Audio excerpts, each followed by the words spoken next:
The Italian Riviera is the 67th Lego Idea set and was released just last week. Now, I know a lot of fans were a bit disappointed when they compared the actual release to the original Ideas submission, and in fact, I myself was pretty skeptical until I built it, and my kids and I played with it, and I had the opportunity to get my hands on the set, and yeah, things changed. In this video, in this review, I'm going to tell you why I think this is actually an elite Lego set. So let's go ahead and dive in.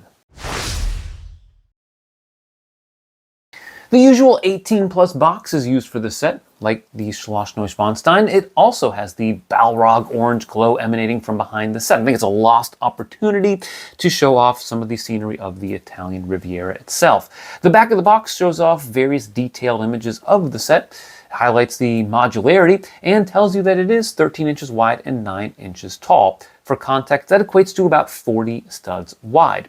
Inside the box are 25 numbered bags, a papered sleeve with 2 instruction manuals, and a sheet with 16 stickers. I'll make 2 quick comments regarding the box packaging and stickers before we move into the rest of the review. In terms of the stickers, the colors of the stickers didn't always match the bricks that you were putting them on, which is a little bit awkward, and you also had to put some stickers on rounded pieces, which was really frustrating because it's very easy to misalign those. The second one is a more positive comment, and that is with 2 instruction manuals included in the set, it does make it much easier to have a family building experience. Because of the modularity, you can just go ahead and start building other sections of the set from the second instruction manual. So I give Lego props for that. This was an incredible building experience. In fact, I don't think I can say enough positive things about how fun it was to put this together. You build the base in 2 sections, using a lot of blue shaded plates for the water and tiles, as well as dark gray and dark tan slopes for the rocks. The beauty of the base is that you use ball joints to create an angle, and then you use plenty of wedge plates to pull everything together and smooth things out. The result is a very strong base and a unique building experience. This use of angularity is something that is present in many of the best Lego sets of today, regardless of theme. The snot techniques used in this set were also elite. The rockwork along the right side and back of the fish market were very impressive to build. You put some bricks on their sides and use some Technic pins to secure them to the wall and add some angularity to the rocks. You place more slopes in front to hide some of the gaps.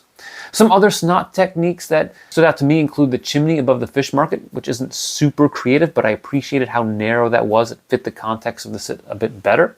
The shuttered windows were a bit of a surprise. I thought you would just see some 1x2 by 1 2/3 snot bricks, but instead you use some brackets so that you can use trans clear 1x2 panels on the inside to make it look like there's actually a window there. This was a great surprise when I built the set.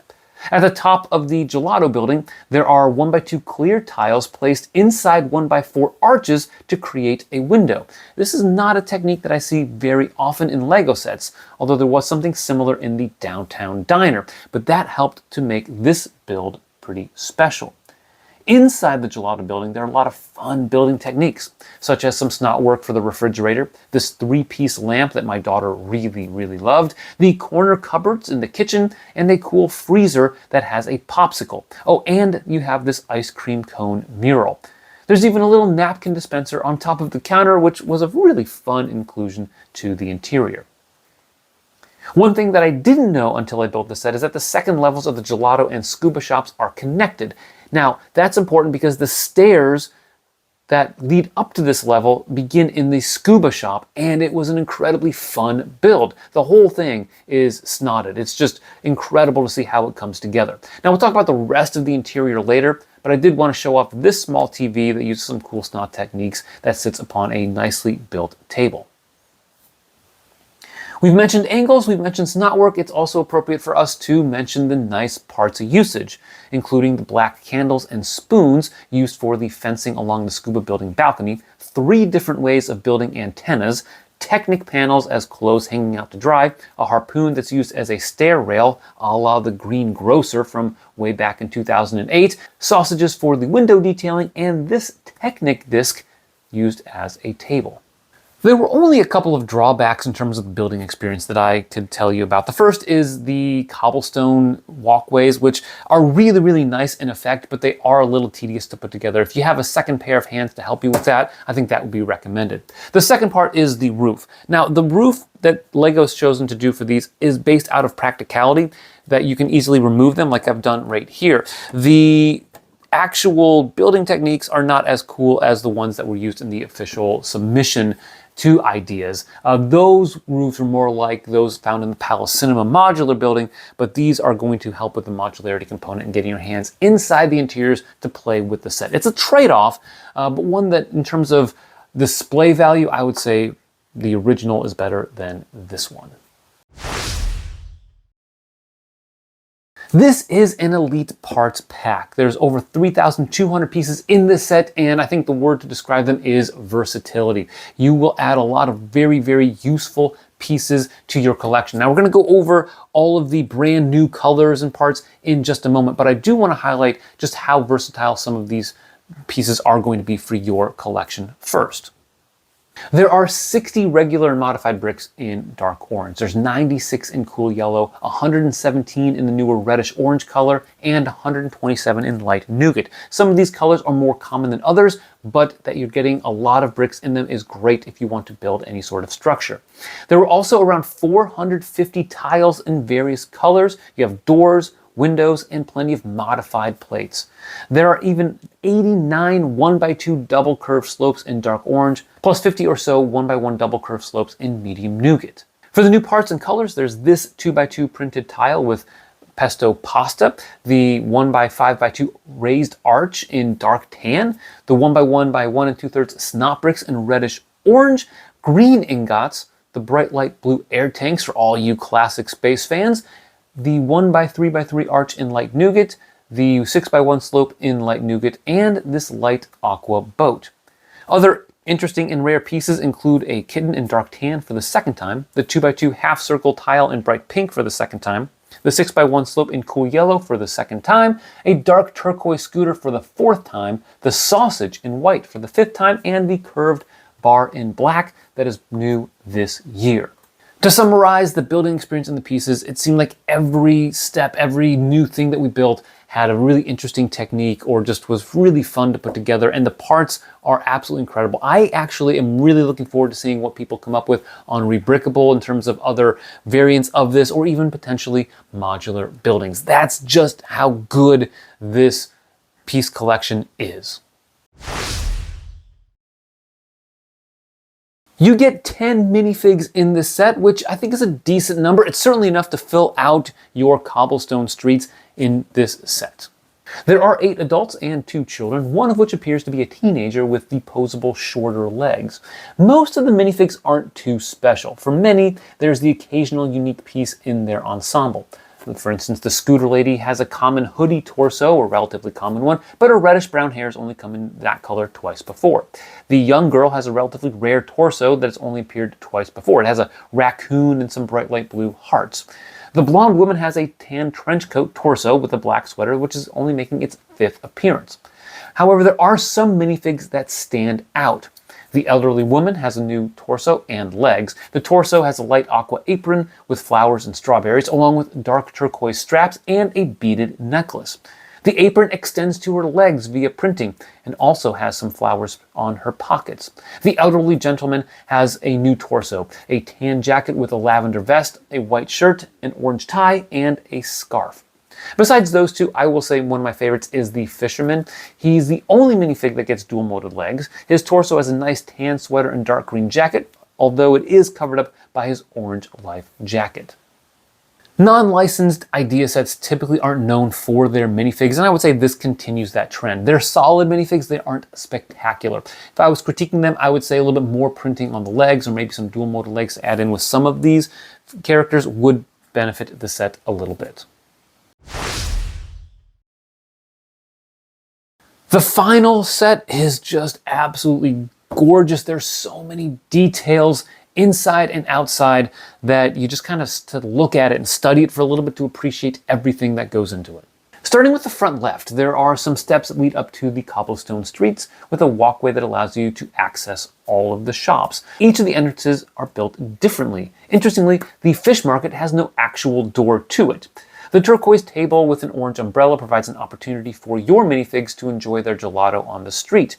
And this lovely arch with flowers creates a nice back entrance to the streetscape. Speaking of flowers, you will find some throughout the entire exterior, including the windows, hanging from the balcony fence, on a downspout, and along the side wall of the gelato shop. There is a water spigot tucked into this corner of the set near a fun staircase that provides access to the home above the fish market. Below that is a crab that somehow managed to steal an ice cream cone. Below a third level window is a clothesline that adds playability to the set. In an alleyway between the other two buildings is a kitten enjoying a rotting fish. Outside the fish market is a bench, some fish on ice for sale, and a sign with some pricing. The other two establishments have stickered signs hanging above their entrances. The general aesthetic is very well done. The bright colors fit the Mediterranean vibe of the set, but the exposed masonry bricks and 1x2 round Technic plates show the age and character of the buildings.